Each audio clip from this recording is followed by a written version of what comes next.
ಮರಣ ಎಂದರೆ ಯಾರಿಗೂ ಸಂತೋಷವಿಲ್ಲ ಅಲ್ವಾ? ಎಷ್ಟು ರೀತಿಯ ಮರಣವಿದೆ ಎಂದು ತಿಳಿದಿದೆಯಾ? ಇಲ್ಲವಾದರೆ ಬನ್ರಿ ಈ ದಿನ ನಾವು ತಿಳಿದುಕೊಳ್ಳೋಣ.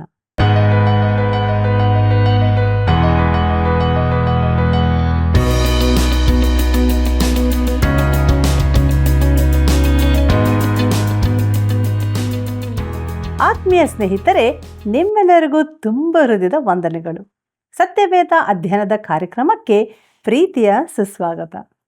ಪೌಲನು ಥೆಸಲೋನಿಕದವರಿಗೆ ಬರೆದ ಮೊದಲನೇ ಪತ್ರಿಕೆಯ ಅಧ್ಯಯನದಲ್ಲಿ ನಾವು 3 ರೀತಿಯ ಮರಣ ಪ್ರತ್ಯಕ್ಷತೆಯ ಬಗ್ಗೆಯೂ ಜಾಗೃತಿಯಾಗಿರಬೇಕು ಎಂಬ ವಿಷಯಗಳನ್ನು ತಿಳಿದುಕೊಳ್ಳಲು ನಮ್ಮನ್ನು ದೇವರಾತ್ಮನ ಹತೋಟಿಗೆ ಕೊಟ್ಟು ದೇವರ ಬಲದಲ್ಲಿ ದೇವರ ವಾಕ್ಯವನ್ನು ಇಂದು ಅಧ್ಯಯನವನ್ನು ಮಾಡೋಣ. ಪ್ರೀತಿಯುಳ್ಳ ವೀಕ್ಷಕ ಬಾಂಧವರೇ, ನಿಮಗೆಲ್ಲರಿಗೂ ತುಂಬು ಹೃದಯದ ವಂದನೆಗಳು. ಸತ್ಯವೇದ ಅಧ್ಯಯನವನ್ನು ನಾವು ಮುಂದುವರಿಸುವ ಹಾಗೆ ಥೆಸಲೋನಿಕದವರಿಗೆ ಬರೆದ ಮೊದಲನೇ ಪತ್ರಿಕೆ 4ನೇ ಅಧ್ಯಾಯ 14ನೇ ವಚನವನ್ನು ಗಮನಿಸಿರಿ. ಯೇಸು ಸತ್ತು ಜೀವಿತನಾಗಿ ಎದ್ದನೆಂದು ನಾವು ನಂಬಿದ ಮೇಲೆ ಅದರಂತೆ ಯೇಸುವಿನಲ್ಲಿದ್ದುಕೊಂಡು ನಿದ್ರೆ ಹೋಗುವವರನ್ನು ಸಹ ದೇವರು ಆತನೊಡನೆ ಕರೆದುಕೊಂಡು ಬರುವನೆಂದು ನಂಬಬೇಕಲ್ಲವೇ ಎಂಬುದಾಗಿ. ಕರ್ತನಲ್ಲಿ ಪ್ರೀತಿಯುಳ್ಳ ಸಹೋದರ ಸಹೋದರಿಯರೇ, ಯೇಸು ಸತ್ತು ಜೀವಿತನಾಗಿ ಎದ್ದನೆಂದು ಪೌಲನು ಹೇಳಿರುವುದನ್ನು ಗಮನಿಸಿರಿ. ಯೇಸು ನಿದ್ರೆ ಹೋದನೆಂದು ಹೇಳಿಲ್ಲ, ಆತನು ಸತ್ತನು. ಅದೆಷ್ಟು ಸತ್ಯವಾಗಿದೆ! ಸತ್ಯವೇದದಲ್ಲಿ 3 ರೀತಿಯ ಮರಣಗಳು ಹೇಳಲ್ಪಟ್ಟಿವೆ. ಅದರಲ್ಲಿ ಮೊದಲನೆಯದು ಭೌತಿಕ ಮರಣ, ಅಂದರೆ ಆತ್ಮವು ದೇಹದಿಂದ ಬೇರೆಯಾಗುವುದು. ಇದನ್ನು ನಾವು ಸಾಮಾನ್ಯವಾಗಿ ಮರಣವೆನ್ನುತ್ತೇವೆ. ಆದಾಮನು ಪಾಪ ಮಾಡಿದ ಬಳಿಕವೂ 930 ವರ್ಷಗಳವರೆಗೆ ಸತ್ತಿರಲಿಲ್ಲ. ಪ್ರಿಯರೇ, ಇನ್ನೊಂದು ಆತ್ಮಿಕ ಮರಣ. ಶರೀರ ಭಾವವನ್ನು ಹೊಂದಿರುವುದು ಮರಣವೆಂದು ಪೌಲನು ಹೇಳುತ್ತಾನೆ. ಅದು ದೇವರಿಂದ ದೂರವಾಗಿರುವುದಾಗಿದೆ. ಪ್ರಿಯರೇ, ನಿಷೇಧಿತ ಹಣ್ಣನ್ನು ತಿಂದ ದಿನ ಸತ್ತೇ ಹೋಗಿವೆ ಎಂದು ದೇವರು ಹೇಳಿದ್ದರಿಂದ ಏದೇನ್ ತೋಟದಲ್ಲಾದ ಪರಿಣಾಮ ಇದೇ ಆಗಿದೆ. ಮಾನವನು ದೇವರಿಂದ ಪ್ರತ್ಯೇಕಿಸಲ್ಪಟ್ಟನು. ಆದಾಮನು ದೇವರಿಂದ ಅಡಗಿಕೊಂಡನು. ದೇವರು ತೋಟದೊಳಕ್ಕೆ ಬರುವಾಗ ಅವನು ದೇವರಿಂದ ದೂರ ಓಡಿದನು. ಅವರೊಳಗೆ ಒಂದು ಪ್ರತ್ಯೇಕತೆ ಉಂಟಾಯಿತು.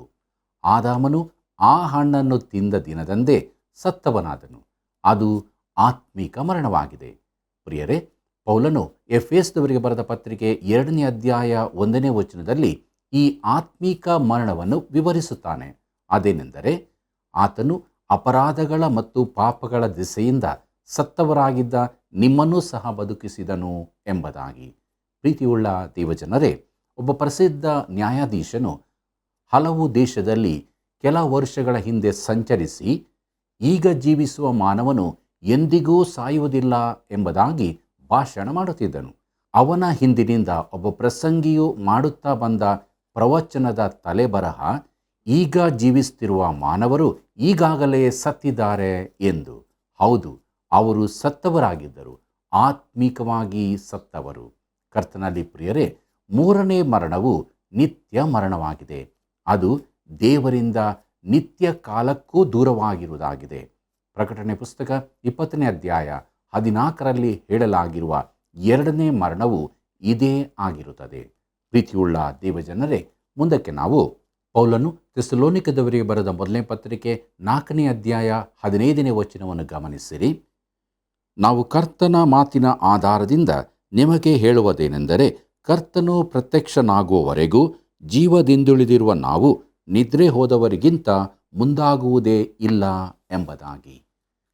ಕರ್ತನಲ್ಲಿ ಪ್ರಿಯರೇ, ಕರ್ತನ ಮಾತಿನ ಆಧಾರದಿಂದ ಎಂಬುದಾಗಿ ನೋಡುವಾಗ ತಾನು ಅವರ ಪ್ರಶ್ನೆಗೆ ದೇವರ ಉತ್ತರ ಕೊಡುತ್ತಿದ್ದೇನೆಂದು ಪೌಲನು ಭರವಸೆ ನೀಡುತ್ತಿದ್ದಾನೆ. ಮೇಲಕ್ಕೆತ್ತಲ್ಪಡುವಿಕ್ಕಿಂತ ಮೊದಲು ಸತ್ತವರ ಕುರಿತಾಗಿ ಅವರಿಗೆ ಪ್ರಶ್ನೆ ಇತ್ತೆಂದು ಪೌಲನು ತಿಳಿದಿದ್ದನು. ಪ್ರೀತಿಯುಳ್ಳ ದೇವಜನರೇ, ಕ್ರಿಸ್ತನಲ್ಲಿದ್ದು ಸತ್ತವರು ಮೇಲಕ್ಕೆತ್ತಲ್ಪಡುವಿಕೆಯಲ್ಲಿಯೂ ಇರುವರೆಂಬುದನ್ನು ಅವರು ತಿಳುಕೊಳ್ಳಬೇಕೆಂದು ಪೌಲನು ಬಯಸಿದನು. ಕರ್ತನು ಪ್ರತ್ಯಕ್ಷನಾಗುವವರೆಗೂ ಜೀವದಿಂದುಳಿದಿರುವ ನಾವು ನಿದ್ರೆ ಹೋದವರಿಗಿಂತ ಮುಂದಾಗುವುದೇ ಇಲ್ಲ. ಪ್ರಿಯರೇ, ಮೇಲಕ್ಕೆತ್ತಲ್ಪಡುವಿಕೆಯ ಸಂದರ್ಭದಲ್ಲಿ ಜೀವದಿಂದಿರುವವರು ಕ್ರಿಸ್ತನಲ್ಲಿ ಸತ್ತವರಿಗಿಂತ ಮುಂದಾಗುವುದೇ ಇಲ್ಲ. ಕ್ರಿಸ್ತನಲ್ಲಿ ಸತ್ತವರೇ ಮೊದಲಿನವರಾಗುತ್ತಾರೆ. ಮುಂದಕ್ಕೆ ನೋಡೋಣ. ಪೌಲನು ಥೆಸಲೋನಿಕದವರಿಗೆ ಬರೆದ ಮೊದಲನೇ ಪತ್ರಿಕೆ 4ನೇ ಅಧ್ಯಾಯ 16ನೇ ವಚನವನ್ನು, ಕರ್ತನು ತಾನೇ ಆಜ್ಞಾಘೋಷದೊಡನೆಯೂ ಪ್ರಧಾನ ದೂತನ ಶಬ್ದದೊಡನೆಯೂ ದೇವರ ತುತ್ತೂರಿ ಧ್ವನಿಯೊಡನೆಯೂ ಆಕಾಶದಿಂದ ಇಳಿದು ಬರುವನು.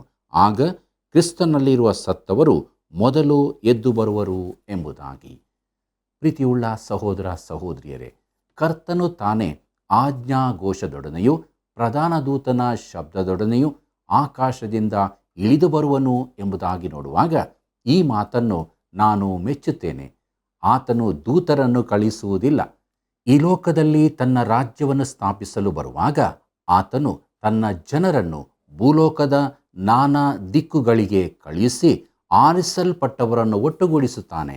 ಅವರಲ್ಲಿ ಇಸ್ರಾಯೇಲ್ಯರು ಅನ್ಯರೂ ಸೇರಿದ್ದು ಅವರೆಲ್ಲರೂ ರಾಜ್ಯದೊಳಕ್ಕೆ ಪ್ರವೇಶಿಸುವರು. ಆದರೆ ಸಭೆಯು ಮೇಲಕ್ಕೆತ್ತಲ್ಪಡುವ ಸಂದರ್ಭದಲ್ಲಿ ದೇವದೂತರು ಸೇರಿರುವುದಿಲ್ಲ. ದೇವದೂತರು ಕ್ರಿಸ್ತನ ಜನನವನ್ನು ಸಾರಿದರು. ಆದರೆ ಹೇಗೆ? ದಾವೀದನ ಕುಮಾರನಾಗಿ ನವಜಾತ ಶಿಶುವಾಗಿ ಆತನು ರಾಜನೆಂದು ಘೋಷಿಸಿದರು. ಯಹೂದ್ಯರ ಅರಸನಾಗಿ ಹುಟ್ಟಿದವನು ಎಲ್ಲಿದ್ದಾನೆ ಎಂದು ಜೋಯಿಸರು ಹುಡುಕಿಕೊಂಡು ಬಂದರು. ಇದಕ್ಕೆದುರಾಗಿ ಪಂಚಾಶತಮ ದಿನದಂದು ಸಭೆಯು ಸ್ಥಾಪಿಸಲ್ಪಡುವ ಸಂದರ್ಭದಲ್ಲಿ ಅಲ್ಲಿ ಯಾವ ದೂತರೂ ಇರಲಿಲ್ಲ. ಪವಿತ್ರಾತ್ಮನು ತಾನೇ ಇಳಿದು ಬಂದನು.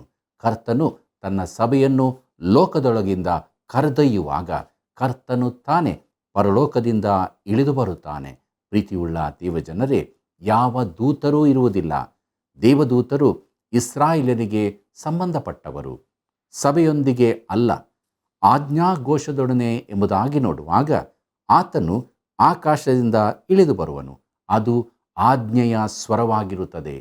ಲಾಜರನ ಸಮಾಧಿ ಎದುರು ನಿಂತು ಲಾಜರನೇ ಹೊರಗೆ ಬಾ ಎಂದು ಹೇಳಿದ್ದ ಸ್ವರ ಇದೇ ಆಗಿರುತ್ತದೆ. ಯೋಹಾನ ಬರೆದ ಸುವಾರ್ತೆ 11ನೇ ಅಧ್ಯಾಯ 43ನೇ ವಚನವನ್ನು ನೋಡಿರಿ. ಕರ್ತನಲ್ಲಿ ಪ್ರಿಯರೇ, ಪ್ರಧಾನ ದೂತನ ಶಬ್ದದೊಡನೆ ಎಂಬುದಾಗಿ ನೋಡುವಾಗ ಹಾಗಾದರೆ ಸಭೆ ಮೇಲಕ್ಕೆತ್ತಲ್ಪಡುವಾಗ ದೇವದೂತನಿರುತ್ತಾನೋ? ಇಲ್ಲ ಪ್ರಿಯರೇ, ಅದು ಪ್ರಧಾನ ದೂತನ ಶಬ್ದದಂತಿರುವ ಕರ್ತನ ಸ್ವರವೇ ಆಗಿರುತ್ತದೆ. ಅದು ಆತನ ಸ್ವರದ ಲಕ್ಷಣವಾಗಿದೆ. ಮಹತ್ವ ಅಧಿಕಾರಗಳಿಂದ ಕೂಡಿದ್ದಾಗಿರುತ್ತದೆ. ದೇವರ ತುತ್ತೂರಿಯ ಧ್ವನಿಯೊಡನೆ ಎಂಬುದಾಗಿ ನೋಡುವಾಗ ತುತ್ತೂರಿಗಳು ಊದಲ್ಪಡುತ್ತವೋ? ಇಲ್ಲ, ಅದು ತುತ್ತೂರಿಯ ಧ್ವನಿಯಂತಿರುವ ಆತನ ಸ್ವರವಾಗಿದೆ. ಇದನ್ನು ಹೇಗೆ ತಿಳಿದುಕೊಳ್ಳಲಿ? ಪ್ರಕಟಣೆ ಪುಸ್ತಕ 1ನೇ ಅಧ್ಯಾಯ 10ನೇ ವಚನದಲ್ಲಿ ಪತ್ಮೋಸ್ ದ್ವೀಪದಲ್ಲಿ ಗಡಿಪಾರು ಮಾಡಲ್ಪಟ್ಟ ಯೋಹಾನನು ಬರೆದಿದ್ದಾನೆ, ನಾನು ಕರ್ತನ ದಿನದಲ್ಲಿ ದೇವರಾತ್ಮವಶನಾಗಿ ನನ್ನ ಹಿಂದುಗಡೆ ತುತ್ತೂರಿಯ ಶಬ್ದದಂತಿರುವ ಮಹಾಶಬ್ದವನ್ನು ಕೇಳಿದೆನು ಎಂಬುದಾಗಿ. ಪ್ರಿಯರೇ, ಶಬ್ದವು ಯಾರದೆಂದು ಅವನು ತಿರುಗಿದಾಗ ಅಲ್ಲಿ ಪ್ರಭಾವಶಾಲಿಯಾದ ಕ್ರಿಸ್ತನನ್ನು ಕಂಡನು. ಅದು ಆ ಮಹಿಮಾಭರಿತ ಕ್ರಿಸ್ತನ ಸ್ವರವಾಗಿತ್ತು. ತುತ್ತೂರಿಯ ಧ್ವನಿಯಂತಿತ್ತು. ಪ್ರೀತಿಯುಳ್ಳ ದೇವಜನರೇ, ಗಬ್ರಿಯೇಲನು ತನ್ನ ಕೊಂಬನ್ನೂದುತ್ತಾನೋ, ತುತ್ತೂರಿ ಊದುತ್ತಾನೋ ಎಂಬಿತ್ಯಾದಿ ಹಾಸ್ಯಾಸ್ಪದ ವಿಚಾರಗಳೆಲ್ಲ ಇಲ್ಲಿಗೆ ಅಂತ್ಯವಾಗುತ್ತವೆ. ಗಬ್ರಿಯೇಲನಲ್ಲಿ ತುತ್ತೂರಿ ಇದೆಯೋ ಎಂಬುದು ನನಗೆ ಗೊತ್ತಿಲ್ಲ. ಇದ್ದರೂ ಅವನು ಅದನ್ನು ಊದುವ ಅಗತ್ಯವಿರುವುದಿಲ್ಲ. ಕರ್ತನಾದ ಯೇಸುವಿಗೆ ಗಬ್ರಿಯೇಲನ ಸಹಾಯದ ಅಗತ್ಯವಿರುವುದಿಲ್ಲ. ಲಾಜರನ ಸಮಾಧಿಯ ಬಳಿ ಬಂದ ಯೇಸು, ಗಾಬ್ರಿಯೇಲನೇ, ಇಲ್ಲಿ ಬಂದು ತುತ್ತೂರಿ ಊದಿ ಲಾಜರನು ಹೊರಗೆ ಬರುವಂತೆ ಮಾಡು ಎಂದು ಹೇಳುವುದನ್ನು ನೆನೆಸುತ್ತೀರಾ? ಎಂಥ ಮೂರ್ಖ ವಿಚಾರವಿದೆ ನೋಡ್ರಿ. ಕರ್ತನಾದ ಯೇಸುವಿಗೆ ಯಾರೂ ಸಹಾಯ ಮಾಡುವ ಅಗತ್ಯವಿರುವುದಿಲ್ಲ. ಆತನು ತನ್ನ ಸಭೆಯನ್ನು ಕರೆಯುವಾಗ ಅವರ ಶರೀರಗಳು ಸಮಾಧಿಯಿಂದ ಹೊರಬರುವವು. ಮುಂದಕ್ಕೆ ನೋಡೋಣ. ಪೌಲನು ಥೆಸಲೋನಿಕದವರಿಗೆ ಬರೆದ ಮೊದಲನೇ ಪತ್ರಿಕೆ 4ನೇ ಅಧ್ಯಾಯ 17ನೇ ವಚನವನ್ನು, ಆಮೇಲೆ ಜೀವದಿಂದುಳಿದಿರುವ ನಾವು ಅಂತರಿಕ್ಷದಲ್ಲಿ ಕರ್ತನನ್ನು ಎದುರುಗೊಳ್ಳುವುದಕ್ಕಾಗಿ ಅವರ ಸಂಗಡಲೇ ಮೇಘವಾಹನರಾಗಿ ಪಕ್ಕನೆ ಒಯ್ಯಲ್ಪಡುವೆವು. ಹೀಗಾಗಿ ನಾವು ಸದಾ ಕಾಲವು ಕರ್ತನ ಜೊತೆಯಲ್ಲಿರುವೆವು ಎಂಬುದಾಗಿ. ಕರ್ತನಲ್ಲಿ ಪ್ರಿಯರೇ, ಒಯ್ಯಲ್ಪಡುವೆವು ಗ್ರೀಕ್ ಮೂಲ ಅರ್ಫಜ, ಅಂದರೆ ಅವಸರವಾಗಿ ಹಿಡಿಕೊಳ್ಳುವುದು, ಎತ್ತುವುದು, ಮೇಲಕ್ಕೊಯ್ಯುವುದು ಇತ್ಯಾದಿ ಅರ್ಥ ನೀಡುತ್ತದೆ. ಅದು ಕ್ರಮಗತವಾದ ಕಾರ್ಯವಾಗಿರುತ್ತದೆ. ಸತ್ತವರು ಮೊದಲು ಎದ್ದು ಬರುವರು. ಸ್ತೆಫನನು ಸಮಾಧಿಯೊಳಗಿಂದ ಬರುವನು. ಅವನು ಪ್ರಥಮ ರಕ್ತಸಾಕ್ಷಿಯಾದ್ದರಿಂದ ಗುಂಪಿನ ಮುಂದಾಳುವಾಗಿ ಇರಬಹುದು. ಬಳಿಕ ಯೇಸುವಿಗಾಗಿ ತಮ್ಮ ಪ್ರಾಣಗಳನ್ನು ಕೊಟ್ಟ ಅಪೋಸ್ತಲರು, ಸಾವಿರಾರು ಜನರು ಇರುತ್ತಾರೆ. ಕೊನೆಗೆ ಆಗ ನಾವು ಜೀವದಿಂದಿದ್ದರೆ ನಾವು ಜನರ ಗುಂಪಿನ ಕೊನೆಯಲ್ಲಿರುತ್ತೇವೆ. ನಾವು ಕೊನೆಯ ಭಾಗದಲ್ಲಿರಬಹುದು. ಸಭೆಯಲ್ಲಿನ ಹೆಚ್ಚಿನವರು ಆದಾಗಲೇ ಮರಣವನ್ನು ಹಾದು ಹೋಗಿರಬಹುದು. ಕರ್ತನಲ್ಲಿ ಪ್ರಿಯರೇ, ಮುಂದಕ್ಕೆ ನೋಡೋಣ. ಪೌಲನು ಥೆಸಲೋನಿಕದವರಿಗೆ ಬರೆದ ಮೊದಲನೇ ಪತ್ರಿಕೆ 4ನೇ ಅಧ್ಯಾಯ 18ನೇ ವಚನವನ್ನು, ಆದ ಕಾರಣ ಈ ಮಾತುಗಳಿಂದ ಒಬ್ಬರನ್ನೊಬ್ಬರು ಸಂತೈಸಿರಿ ಎಂಬುದಾಗಿ. ಕರ್ತನಲ್ಲಿ ಪ್ರಿಯರೇ, ಆದ ಕಾರಣ ಈ ಮಾತುಗಳಿಂದ ಒಬ್ಬರನ್ನೊಬ್ಬರು ಹೆದರಿಸಿರಿ ಎಂಬುದಾಗಿ ಹೇಳಿದ್ದಾರೋ? ಖಂಡಿತವಾಗಿ ಇಲ್ಲ. ನನ್ನ ಸತ್ಯವೇದದಲ್ಲಿ ಒಬ್ಬರನ್ನೊಬ್ಬರು ಸಂತೈಸಿರಿ ಎಂಬುದಾಗಿ ಬರೆದಿದೆ. ಪ್ರಿಯರೇ, ಸಾಮಾನ್ಯ ಶಬ್ದಾರ್ಥದಲ್ಲಿ ಸಂತೈಸಿರಿ ಎಂದು ಹೇಳುವುದಲ್ಲದೆ ಒಬ್ಬರನ್ನೊಬ್ಬರು ಬೋಧಿಸಿ, ಬಲಪಡಿಸಿ, ಈ ಕುರಿತಾಗಿ ಮಾತಾಡಿಕೊಳ್ಳಿರಿ ಎಂಬುದಾಗಿದೆ. ಪ್ರಿಯರೇ, ಯೇಸುವು ತನ್ನವರನ್ನು ಒಂದು ದಿನ ಈ ಲೋಕದಿಂದ ಕರೆದೊಯ್ಯಲಿದ್ದಾನೆ. ಇದೆಂಥ ಅದ್ಭುತವಾದ ಆದರಣೆಯ ಮಾತಾಗಿದೆ ಅಲ್ಲವೇ? ಸತ್ತವರ ದೇಹಗಳು ಎತ್ತಲ್ಪಡುತ್ತವೆ. ಬಳಿಕ ಆ ಸಮಯದಲ್ಲಿ ಜೀವದಿಂದಿರುವವರು ಕರ್ತನನ್ನು ಮಧ್ಯಾಕಾಶದಲ್ಲಿ ಸಂಧಿಸುವುದಕ್ಕಾಗಿ ಮೇಲಕ್ಕೊಯ್ಯಲ್ಪಡುತ್ತಾರೆ. ಹೀಗೆ ನಾವೆಲ್ಲರೂ ಸದಾಕಾಲ ಕರ್ತನ ಜೊತೆಯಲ್ಲಿ ಇರುತ್ತೇವೆ. ಬಳಿಕ ಆತನು ಭೂಲೋಕದಲ್ಲಿ ತನ್ನ ರಾಜ್ಯವನ್ನು ಸ್ಥಾಪಿಸಲು ಬರುವಾಗ ನಾವೆಲ್ಲರೂ ಆತನೊಂದಿಗೆ ಬರುವೆವು. ಪ್ರೀತಿಯುಳ್ಳ ದೇವಜನರೇ, ಇಲ್ಲಿವರೆಗೆ ಪೌಲನು ಥೆಸಲೋನಿಕದವರಿಗೆ ಬರೆದ ಮೊದಲನೇ ಪತ್ರಿಕೆಯ 4ನೇ ಅಧ್ಯಾಯದ ಧ್ಯಾನವನ್ನು ನಾವು ಮಾಡಿ ಮುಗಿಸಿದ್ದೇವೆ. ಮುಂದಕ್ಕೆ ನಾವು ಪೌಲನು ಥೆಸಲೋನಿಕದವರಿಗೆ ಬರೆದ ಮೊದಲನೇ ಪತ್ರಿಕೆಯ 5ನೇ ಅಧ್ಯಾಯದ ಧ್ಯಾನವನ್ನು ಪ್ರಾರಂಭಿಸೋಣ. ಇದರ ಮುಖ್ಯ ಪ್ರಸ್ತಾಪ ಕ್ರಿಸ್ತನ ಬರೋಣವು ಎಚ್ಚರಿಸುವ ನಿರೀಕ್ಷೆಯಾಗಿದೆ ಎಂಬುದಾಗಿದೆ.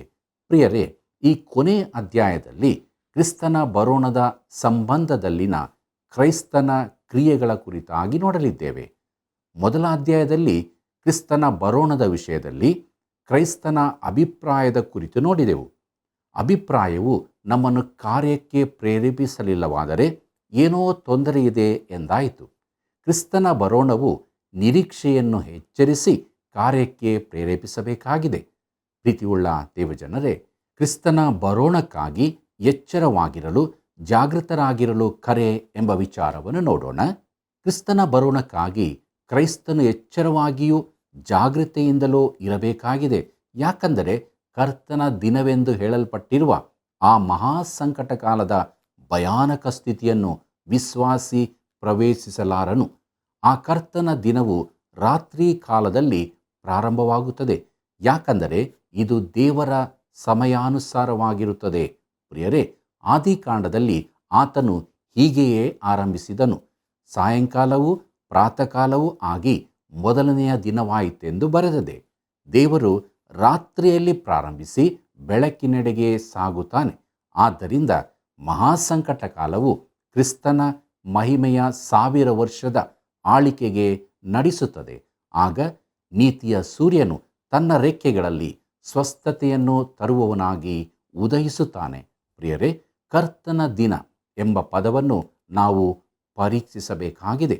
ಪೌಲನು ಥೆಸಲೋನಿಕದವರಿಗೆ ಬರೆದ ಮೊದಲನೇ ಪತ್ರಿಕೆ 5ನೇ ಅಧ್ಯಾಯ 1ನೇ ವಚನವನ್ನು ಗಮನಿಸಿರಿ. ಸಹೋದರರೇ, ಈ ಸಂಗತಿಗಳು ನಡೆಯಬೇಕಾದ ಕಾಲಗಳನ್ನು, ಗಳಿಗೆಗಳನ್ನು ಕುರಿತು ನಿಮಗೆ ಬರೆಯುವುದು ಅವಶ್ಯವಿಲ್ಲ ಎಂಬುದಾಗಿ. ಕರ್ತನಲ್ಲಿ ಪ್ರೀತಿಯುಳ್ಳ ಸಹೋದರ ಸಹೋದರಿಯರೇ, ಕಾಲ ಗಳಿಗೆಗಳು ಸಭೆಯ ಸೊತ್ತಲ್ಲ. ಅವು ಈ ಭೂಮಿಗೆ ಸಂಬಂಧಿಸಿದ್ದು, ಭೂಲೋಕದ ಜನರಿಗೆ ಸಂಬಂಧಪಟ್ಟವುಗಳಾಗಿವೆ. ಆ ದಿನದಲ್ಲಿ ರಕ್ಷಿಸಲ್ಪಡುವ ಇಸ್ರಾಯೇಲ್ಯರಿಗೂ ಅನ್ಯರಿಗೂ ಸಂಬಂಧಿಸಿದವುಗಳು. ಸಭೆಯು ಒಬ್ಬ ವ್ಯಕ್ತಿಯನ್ನು ಎದುರು ನೋಡುತ್ತಿರುತ್ತವೆ, ಕಾಲ ಗಳಿಗೆಗಳನ್ನಲ್ಲ.